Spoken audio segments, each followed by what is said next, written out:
যে লোকটাকে মারা হয়েছে সেই লোকটার বাবা মা বলতেছে, মানে তার সন্তান বলতেছে যে আমার বাবাকে অথবা আমার স্বামীকে মারা হয়েছে, সে কি চাইছে তার কাছে?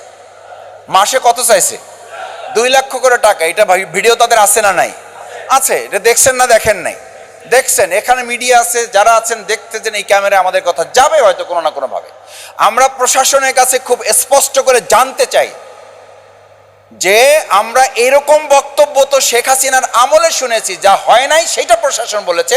এখন সেই ফ্যাসিস্টের দোসরদের মধ্য থেকে এখন কেউ কেউ পরিবারের বক্তব্যের বিপরীতে আপনারা বলছেন চাঁদাবাজি না, দ্বন্দ্বে এটা খুন হয়েছে। আমি মনে করি ফ্যাসিস্টের দোসরদের বক্তব্য আগের বক্তব্যের সাথে কোনো পার্থক্য নেই।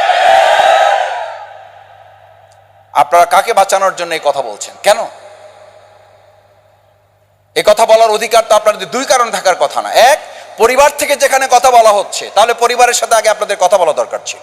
নাম্বার 2, প্রশাসনের কর্তা ব্যক্তিরা তো প্রথমে অন্তত 24 ঘন্টা 48 ঘন্টা 2 দিন 3 দিন তাদের তো এই কথা বলা হচ্ছে, তাদের আইনগত ভিত্তি, লিগ্যাল অথরিটি হচ্ছে তাদের এটা বলা যে আমরা এখন তদন্তের মধ্যে আছি, তদন্তের আগে আমরা কিছু বলতে পারবো না। আপনি হুট করে একটা কথা বলে দিচ্ছেন এবং সেটা টোটাল পরিবারের সাথে সাংঘর্ষিক হচ্ছে। আমরা মনে করি এটার মধ্য দিয়ে শুধুমাত্র এই ঘটনাকে আড়াল করে না, এই ঘটনাকে ভিন্ন খাতে প্রবাহিত করার একটা ষড়যন্ত্র কেউ কেউ করছেন। এটা কোনো অবাক করার বিষয় না এবং কোনো বিস্ময়ের ব্যাপার হবে না যে 2 দিন পরে হয়তো শুনবেন এর সাথে জামাত ইসলামের ছাত্র শিবির জড়িত। আমি তো অপেক্ষায় আছি সেটা শোনার জন্য। আমরা সেই বাংলাদেশেই তো বাস করি যেই বাংলাদেশে কোনো কিছু হলে চুন থেকে পান খসলে কেউ কেউ মুখস্থ করে আগে রেডি করে বক্তব্য থাকতো যে এটার সাথে জামাত ইসলামী ছাত্র শিবির জড়িত।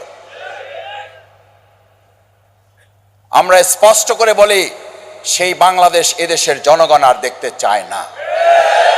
সুতরাং প্রশাসনের দায়িত্বে যারা আছেন, যে যেখান থেকে কথা বলছেন, আপনাদেরও ধারণ করতে হবে 2024 সালের জুলাই আগস্টের গণঅভ্যুত্থানের বাংলাদেশ 2000 জুলাই আগস্টের 5ই আগস্টের আগের বাংলাদেশ এক বাংলাদেশ নয়।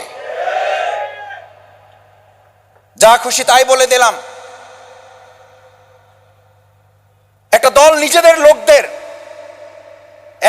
নিজেদের লোকদের সম্পৃক্ততার কারণে 11 জনকে বহিষ্কার করে দিয়েছে। সেখানে প্রশাসন কি করে বলে এখানে কোনো দলের সম্পৃক্ততা এখন আমরা চিহ্নিত করতে পারি নাই? কি করে বলে?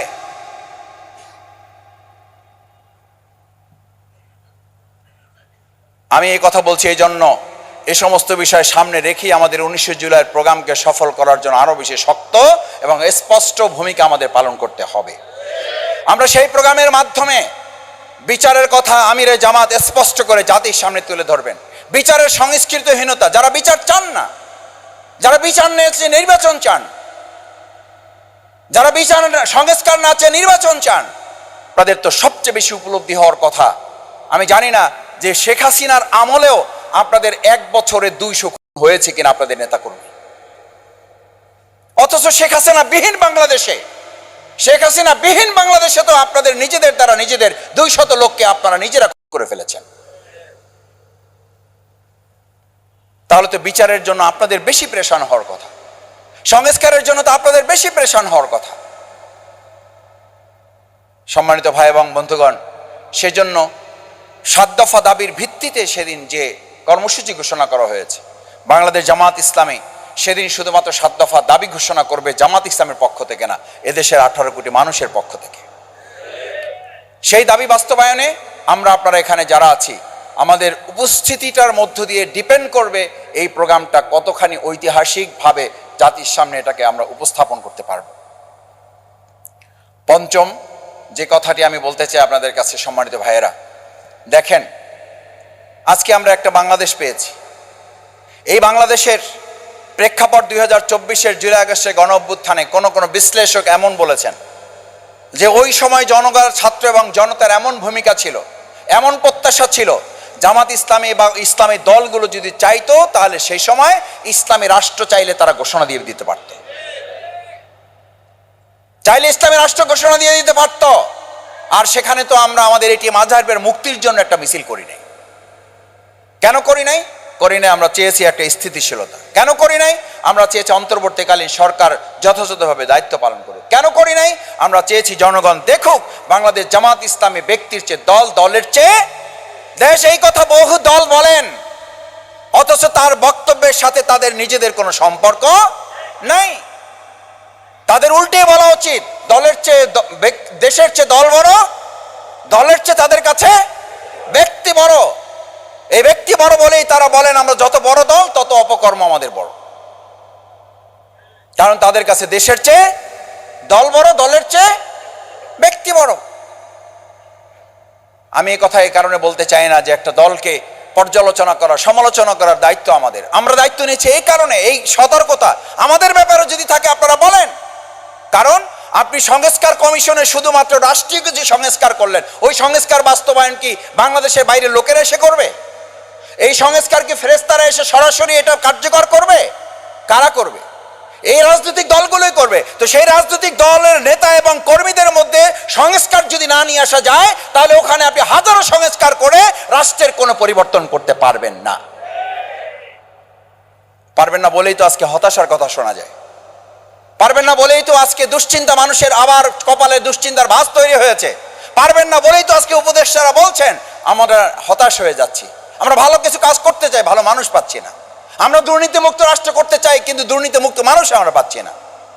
আমাদের আলোকিত কিছু মানুষেরা নিজেদেরকে আলোকিত দাবি করে দেশ ছাড়া হচ্ছেন, দেশ থেকে আবার বিদায় নিয়ে চলে যাচ্ছেন। দেশে আসছিলাম, এই দেশ থাকার উপযুক্ত নয়।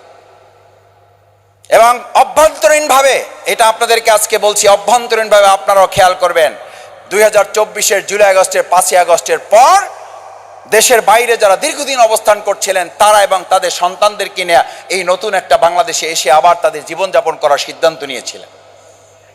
তাদের মধ্যে আবার খেয়াল করবেন, এই আমাদের রাজনৈতিকভাবে যারা দেউলিয়া হয়ে পড়েছেন, রাজনৈতিকভাবে যারা সংস্কারে নিজেদেরকে মনোযোগ দিতে পারেন না, যারা বিচারকে প্রাধান্য দিতে পারেন না, যারা সংস্কারকে গুরুত্ব দিচ্ছেন না, যারা আমাদের এই রাজনৈতিক ঐক্যমতের ভিত্তিতে একটা রাষ্ট্র পরিচালিত হোক এই চিন্তায় যারা লালন করেন না, তাদের এই চরিত্র, তাদের আবার নতুন আর এক ফেসিবাদ দেখে আবার সেই সমস্ত দেশে ফিরে আসা মানুষদের মধ্যে অধিকাংশ আবার দেশ থেকে বাইরে চলে যাওয়ার চিন্তা করছেন, মেসেজ দিচ্ছেন তারা।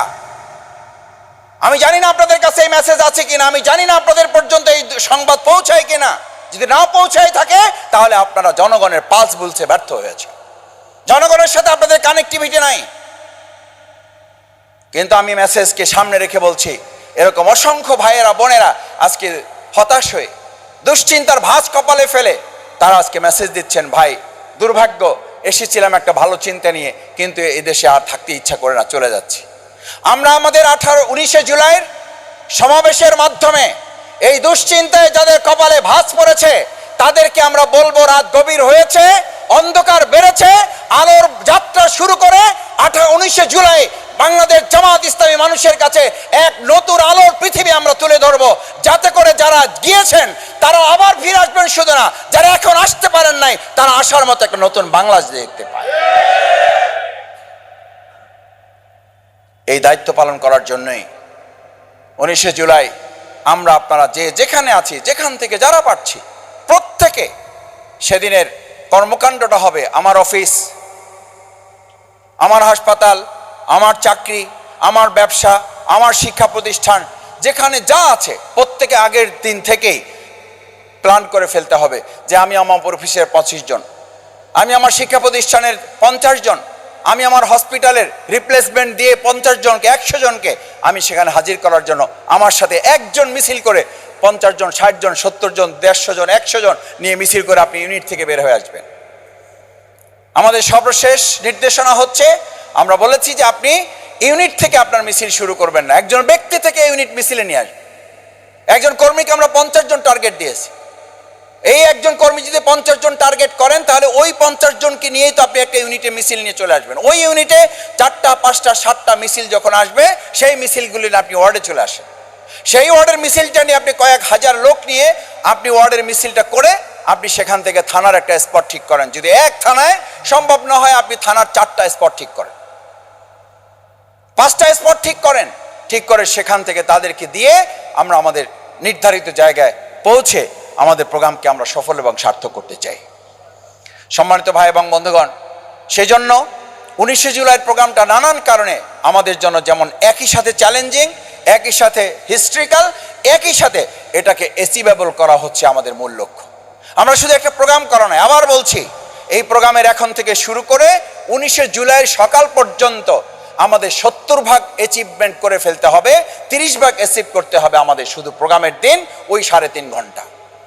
যেই 3.5 ঘন্টা আমরা মূলত স্টেজে থাকবো, আর বাকি পুরো 70 ভাগ আমাদেরকে টার্গেট করতে হবে এই সময়ের মধ্যে যেন আমরা সকল মানুষের কাছে জনে জনে বারে বারে দাওয়াত নিয়ে তাদের কাছে পৌঁছাতে পারি। সাথী সমাবেশ করেছি, প্রথমে টাইম ছিল 9টা, এরপরে 11টা, এরপরে 12:30, তারপরে বলবে আসবেন, বললো যে না আসবেন উনি। তা বললাম কয়টা? এখন তো 12:30 বাজে। বলছেন উনি 1টার মধ্যে চলে আসবেন। 2টা, 2:30 বাজে। 2:30টার সময় প্রোগ্রাম করে এরপরে বক্তব্য 1 থেকে 1 ঘন্টা দিচ্ছেন। আমরা মনে করছি দেরি করে আসছে, হয়তো 15 মিনিট কথা বলবেন। তো দেরি করে আসার কারণে উনি যে আরও প্রস্তুতি ভালো নিয়েছেন এটা তো আমরা বুঝতে পারিনি। তো 1 ঘন্টা বক্তব্য দিয়ে আমরা ভোরবেলা খাওয়া দাওয়া করে গাড়িতে উঠাই দিচ্ছি। তখন আমি ইউনিভার্সিটির সভাপতি, হেলাল ভাই সাক্ষী আছেন। তো সুতরাং বুলবুল ভাই আসবেন, মনে করার কারণ নাই, দেরি করে আসবেন, কম বক্তৃতা দেবেন। আমরা ধরে রাখতেছি আপনাদের। তো প্রস্তুতির সভা মূলত বুলবুল ভাই এসে কথা বলবেন। আমি আপনাদের কয়েকটি কথা একটু স্মরণ করিয়ে দেওয়া প্রয়োজন মনে করছি। ভাইয়েরা দেখেন, আমরা 10 জুন 2024 সালে না 2024 না 2023-এ প্রোগ্রাম করেছি না, ডিপ্লোমায় 23-এ। দেখেন সময় কত দ্রুত চলে যায়। 10 জুনের প্রোগ্রামটার জন্য আমাদের কি পরিমাণ হৃদয়ে হাহাকার ছিল মনে পড়ে? কি অস্থিরতা, কি টেনশন, কি পেরেশানি। আলহামদুলিল্লাহ, আল্লাহ তাআলা ওটা এক ধরনের অ্যাচিভমেন্ট এবং এক ধরনের উচ্ছ্বাসের মধ্য দিয়ে আমাদের প্রোগ্রামটা সেদিন আমরা শেষ করেছি। আল্লাহ শুকরিয়া আদায় করি আলহামদুলিল্লাহ। সেই তুলনায় এই প্রোগ্রামটায় উপস্থিতি আমাদের আসলে কোনো বক্তব্যের দরকার আছে, কোনো প্রস্তুতি দরকার আছে? মানে শুধু ওই দিনের কথা স্মরণ করলে বা তার আগের 2 দিনের কথা বা আগের 3 দিনের কথা স্মরণ করলে এরকম একটা পরিস্থিতি আল্লাহ তাআলা দান করেছেন, এটার কাফফারা হিসাবেই তো আমাদের পল্টন থানা থেকে 50,000, 60,000, 70,000 লোক নিয়ে এখানে আমাদের অংশগ্রহণ করা উচিত কিনা বলেন? উচিত। আমি মাঝে মধ্যে একটা কথা বলি যে আপনারা এটা অন্যভাবে নিয়েন না যে আপনারা এইগুলো সওয়াব কেউ কামাই করছেন না, আমি একাই করছি, এটা মনে করার জন্য এটা বলছি। ধরেন আজকের এই প্রোগ্রামে আসছেন, দাওয়াত পেয়েছেন, পাওয়ার পর থেকে আল্লাহর কাছে খুব সাহায্য চাইছেন, আল্লাহ কি হবে, গ্রেপ্তার হয়ে যাব, কোনো ঝামেলা হবে। এরপরে দোয়া দুরুদ পড়ে মাথায় ফু দিয়েছেন, 3 কুল পড়ছেন, তারপরে সূরা কি বলে আয়াতুল কুরসি পড়ছেন, আল্লাহুম্মা ইন্না নাজআলুকা ফি নুহুরিহিম। আমি তো এই দোয়া এখন 2-1জনকে জিজ্ঞেস করলে ভুলেও গেছে, অনেকের মনেও নাই। আর একটা সময় ছিল তো আমরা নামাজের মধ্যে দোয়া পড়ছি। আমি বললাম যে এভাবে দোয়া পড়েন, কয় মাসুদ ভাই দোয়া সূরার মধ্যে এগুলো পড়ি এখন। আমি বললাম এটা কি করলেন? কয় ভাই এমনি মনের মধ্যে চলে আসে। কারণ ওই সময় তো নামাজে রুকু অবস্থায় আছে, সিজদা অবস্থায় আছে, পিছন থেকে পুলিশ আইসা ধরে নিয়ে গেছে। তো এই বেচারার দোষ কি? সে তো নামাজের মধ্যে ভয় আছে যে কখন আমার আমি রুকুতে থাকবে, পিছন থেকে কোমর ধরে এসে নিয়ে গাড়িতে উঠাই দেবে। আর এখন আপনি বলেন যে আজকে পুরো এই খবর পাওয়ার পর থেকে একবার ওই দোয়া পড়ছেন যারা, তারা হাত জাগান্ত। খবর পাওয়ার পর থেকে এই প্রোগ্রামে এখন আমার কথা শুনছেন, এই আমার কথা শোনার পরে যারা পড়ছেন আর হাত জাগায়েন না। এরা বাদে এই টাইমটুকুর মধ্যে একবার ওই দোয়া পড়ছেন। আমি হাত জাগাইতে বইলে আপনাদেরকে আর কষ্ট দিচ্ছি না ভাইয়েরা, এটা শুকরিয়ার জন্য বলছি। আমি মাঝে মধ্যে আমি বলছি এটা বোঝার জন্য, আবার বলছি আল্লাহ যেন আমার সওয়াব নষ্ট না করেন। আপনাদেরকেও আমি তাচ্ছিল্য করার তো প্রশ্নই নাই, এখানে আমার চেয়ে সবাই আল্লাহর প্রিয় মানুষ, আমি সবচেয়ে বড় গুনাহগার। আমি যখন সুবহানাল্লাহ পড়ি মাঝে মধ্যে, মানে গাড়িতে, রিকশায়, তখন চিন্তা করি এখন তো আলহামদুলিল্লাহ পড়া উচিত। আবার যখন আলহামদুলিল্লাহ বারবার পড়ি তখন চিন্তা করি এখন তো আমার ইস্তেগফার বেশি করা উচিত। আবার যখন ইস্তেগফার পড়া শুরু করি তখন আমার চিন্তা হয় যে এখন তো মানে আল্লাহুম্মা ইন্না নাজআলুকা ফি নুহুরিহিম, এইটা এখন আমার বেশি পড়া উচিত। কারণ এখন কোনটা করব? সুবহানাল্লাহ, আল্লাহ এত বেশি চাওয়ার চেয়ে আমাদেরকে এত বেশি দিয়েছেন যে আল্লাহর এই অহদানিয়াত, তার এই ক্ষমতা দেখে আমি আশ্চর্য প্রত্যেকটা সেকেন্ডে হচ্ছি না আমরা। এই যা এখন হচ্ছে এগুলো কিছু চিন্তা করছেন আপনি? কিছু চিন্তা করেন না, তাতে আপনার সবসময় সুবহানাল্লাহ পড়া উচিত। আপনি যখন আলহামদুলিল্লাহ পড়েন তখন তো আপনি আলহামদুলিল্লাহ পড়তে গিয়ে আবার তো আপনার চিন্তা করা উচিত যে এত ভালো পরিবেশ, সেই অনুযায়ী যেই পরিমাণ আপনার কাজ করা দরকার সেই কাজ কি আমরা করতে পারতেছি? তাহলে কি পড়া উচিত? তাহলে কি পড়া উচিত? ইস্তেগফার করা উচিত যে আল্লাহ আমি তো কিছুই কাজ করতে পারি না, এত ভালো পরিবেশ, এত সুন্দর অবস্থা, সেই অবস্থায় আমি এখনো রোকন হইতে পারি নাই, বা সেই অবস্থায় এখনো আমি একটা দাওয়াত ইউনিট থেকে সাংগঠনিক ইউনিটি নিতে পারি নাই, সেই অবস্থায় আমি এখনো 5টা সেট বই বিতরণ করতে পারি না, সেই অবস্থায় আমি আমার ওয়ার্ডে এখনো লোক বৃদ্ধি করতে পারি না। তাহলে আমাদের ইস্তেগফারের উপর থাকা উচিত। তাহলে সুবহানাল্লাহ পড়লে আলহামদুলিল্লাহর দিকে আপনি ধাবিত হওয়া উচিত। আলহামদুলিল্লাহ পড়লে আপনি অস্থির হয়ে যাওয়া উচিত কখন ইস্তেগফার পড়ব। ইস্তেগফার পড়লে আপনার অস্থির হয়ে যাওয়া উচিত আল্লাহ সুবহানাহু ওয়া তাআলা যে কোনো পরিস্থিতিতে ভালোর মধ্যে মন্দ, মন্দের মধ্যে ভালো পরিস্থিতি তৈরি করতে পারেন না? পারেন না? বিশ্বাস করেন, আল্লাহ সাক্ষী করে বলছি, আমি আগে মিছিলের সময় যত বেশি ইয়া হাইয়ু ইয়া কাইয়ুম বিরহমাতিকা আস্তাগীস নাস্তাগীস পড়তাম, এখনকার পরিস্থিতিতে তার চেয়ে বেশি পড়ি। বেশি পড়ি ওই ভয়ে যে আল্লাহ না করুন আমরা যখন এই কথা মনে করি যে যখন ইমানদাররা, যখন মুসলিমরা মনে করেছিল এই যুদ্ধে নিশ্চিত বিজয়, সেই যুদ্ধে মুসলমানদের কি হয়েছে? আর যেই যুদ্ধে মুসলমানরা মনে করছে নিশ্চিত পরাজয়, সেই যুদ্ধে কি হয়েছে? This is history. তাহলে তো আপনার এই সময় বেশি ইস্তেগফার পড়ে, বেশি বেশি আল্লাহর কাছে সাহায্য চেয়ে বিপদে এই সময় আল্লাহ তাআলা আমাদেরকে দিতে পারেন, এই মানসিকতায় তো ইয়া হাইয়ু ইয়া কাইয়ুম বিরহমাতিকা নাস্তাগীস আল্লাহুম্মা ইন্না নাসআলুকা ফি নুহুরিহিম ওয়া নাউযু বিকা মিন শুরুরিহিম, এই কথা তো এখন তার চেয়ে অনেক গুণ বেশি পড়া উচিত। আমি এই প্রসঙ্গটা তুলেছি শুধু এই কারণে নয় যে আপনাদেরকে দোয়া শেখানোর, যেগুলো আপনারা আমার চেয়ে অনেক ভালো পারেন। আমি এই প্রসঙ্গটা তুলেছি যে এই কাফারা আমরা আদায় করব আগামী 19শে জুলাই। আল্লাহ তাআলা যে এত সুন্দর নিয়ামত দিয়েছেন, এটার হক আদায়ের জন্য আমরা হাজারো লোক উপস্থিত করে এটার কাফারা আমরা আদায় করব পারবো ইনশাআল্লাহ। ইনশাআল্লাহ, এটা হলো প্রথম কথা। দ্বিতীয় কথা হচ্ছে, সম্মানিত ভাইয়েরা, যেই পরিস্থিতিটা আপনি পেয়েছেন, এই পরিস্থিতি আমার ওয়ার্ড, আমার ইউনিট, যত আমি হিসাব করি, কোনো হিসাবে আপনি ক্যালকুলেটিভ হিসাবে এখানে 50,000 লোক আরো 5 বছর পর আপনি উঠাতে পারবেন না। এটা তো আমাকে বলে লাভ নেই, আমি তো পল্টনের একজন কর্মী ছিলাম, তো এখনো তো আপনাদের কর্মী আছে, এখন আপনাদের থানায় বসবাস করি, আবার এই থানায় সাংগঠনিকভাবে কর্মী হিসাবে এখানে জামাতির যোগ দেওয়ার পর এখান থেকে কাজ শুরু করেছি। প্রথমে কিছুদিন মিরপুরে ছিলাম, তারপরে এখানে চলে আসছি। সুতরাং সেই পল্টন সম্পর্কে যে আমার একেবারে ধারণা নাই ব্যাপারটা তা না, এখন হয়তো অনেক বেশি ধারণা এখানে যারা দায়িত্ব পালন করে তাদের আছে, আমার একটু কম আছে। কিন্তু কোনো হিসাবে আপনি 50,000 লোক এখান থেকে উপস্থিত করতে পারবেন না। তাহলে কি করতে পারবেন? আবার একটা হিসাব আপনি দাঁড় করালে 50,000 না, আপনি হয়তো এমন পরিস্থিতি তৈরি করতে পারবেন তাতে আনকাউন্টেবল 50,000, 60,000, 70,000 না, এর চেয়ে কয়েক গুণ উপস্থিতি এখান থেকে আপনি করার পরিবেশ তৈরি করতে, সেই পরিস্থিতিটা হচ্ছে আপনার দায়িত্ব। আর সেই পরিস্থিতিটার জন্য কি করণীয়? সেই পরিস্থিতির জন্য 5টা করণীয়, এটা বলে আমি কথা শেষ করবো। আশা করি এর মধ্যে বুলুল ভাই, ইনশাআল্লাহ আমরা দোয়া করি আল্লাহ যেন দ্রুত আমাদের মাঝে বুলুল ভাইকে নিয়ে আসা তৌফিক দেন। বুলুল ভাই একটা গুরুত্বপূর্ণ মিটিংয়ে আছেন, আমি ওখানে ঘোষণা দিয়ে আমি চলে আসছি এবং বুলুল ভাই আমাকে পাঠাই দিচ্ছে যে আপনি চলে যান, আমি আসতেছি। তো মিটিংয়ে তাহের ভাই ছিলেন, তাহের ভাই মানে বুলুল ভাইয়ের আগে তাহের ভাই বক্তৃতা দিতে চলে গেছে, তাহের ভাইয়ের আর একটু গুরুত্বপূর্ণ কাজ আছে। 1 নম্বর হচ্ছে, আপনি আপনার পল্টনে অবস্থান করেন অথবা যেখানে আপনি অবস্থান করেন, এই প্রোগ্রামের মূল লক্ষ্য কিন্তু শুধু একটা প্রোগ্রাম না। আমি মাঝে মধ্যে বলে থাকি, এই জাতীয় প্রোগ্রামের সফলতাটা নির্ধারিত হয় প্রোগ্রামের আগে 70 ভাগ আর প্রোগ্রামের দিন হয় 30 ভাগ। কয় ভাগ?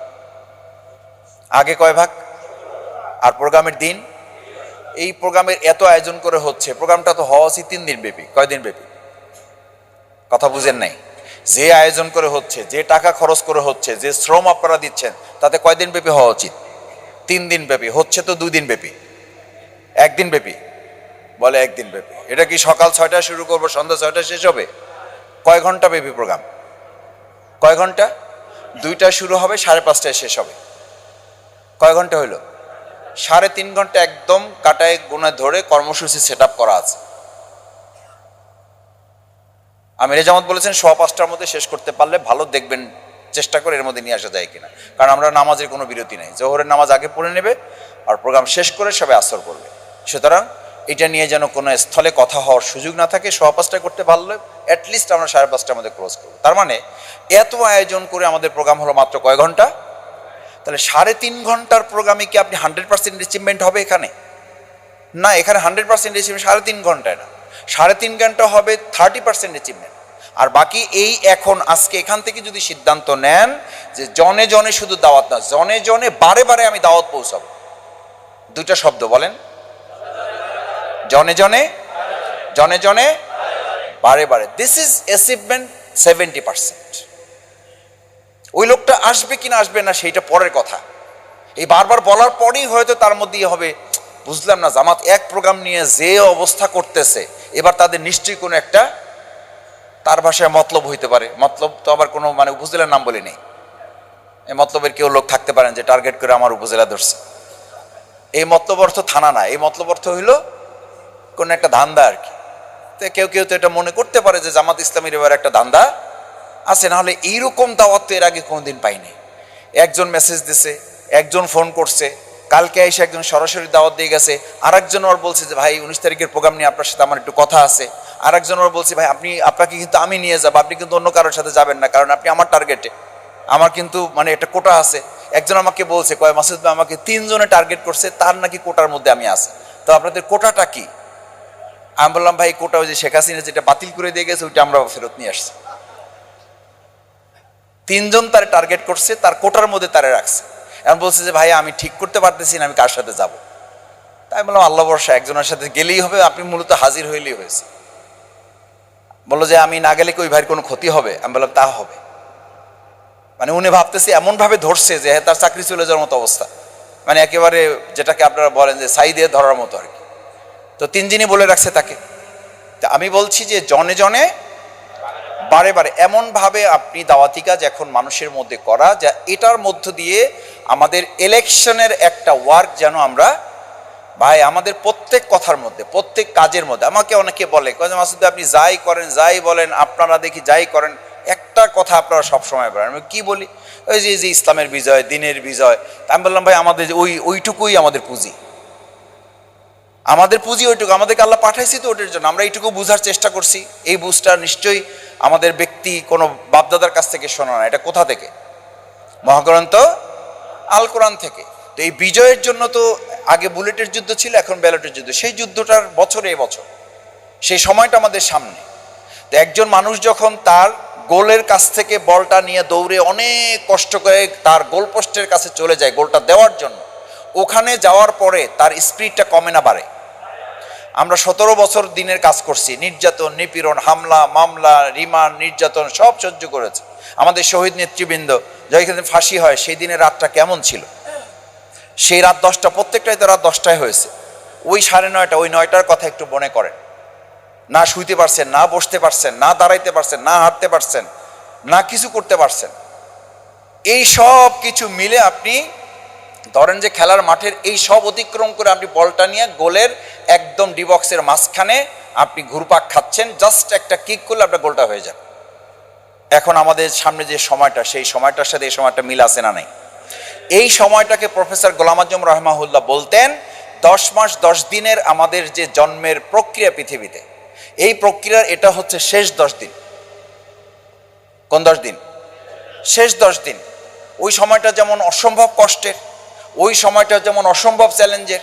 আগে 3 মাসে একবার চেক আপ করাতে হতো, এখন প্রতিদিন চেক আপ করাতে হয়, অথবা প্রতি 2 ঘন্টা 3 ঘন্টা পর পর ডাক্তারকে আপনি ফোন করেন সব ঠিকঠাক আছে কিনা, কোনো অসুবিধা হচ্ছে কিনা, এভরিথিং ইজ ওকে, সব ঠিকঠাক আছে। কষ্টও বাড়তেছে, আবার লোভও বাড়তেছে, আবার আনন্দও কাছাকাছি হচ্ছে। প্রফেসর সাহেব বলতেন যে একটা নবজাতক সন্তানকে পাওয়ার জন্য শেষ 10 দিনের স্পিডটা যেমন, আমরা কিন্তু এই বছর 2025 সালের এখনকার এই সময়টা, আগামী 19 জুলাইয়ের প্রোগ্রামটা শুধু একটা প্রোগ্রাম না, আমরা বল নিয়ে ডিবক্সে আছি এবং আমরা ওই দিন ডিবক্স থেকে আমাদের বলটা গোলে মারার জন্য আমরা একটা ফ্রি কিকের প্রস্তুতি নেব, যাতে আমাদের গোলটা আমরা 2026-এর যে নির্বাচন হবে সেই নির্বাচনে গোলটা যেন আমরা নিশ্চিত করতে পারি।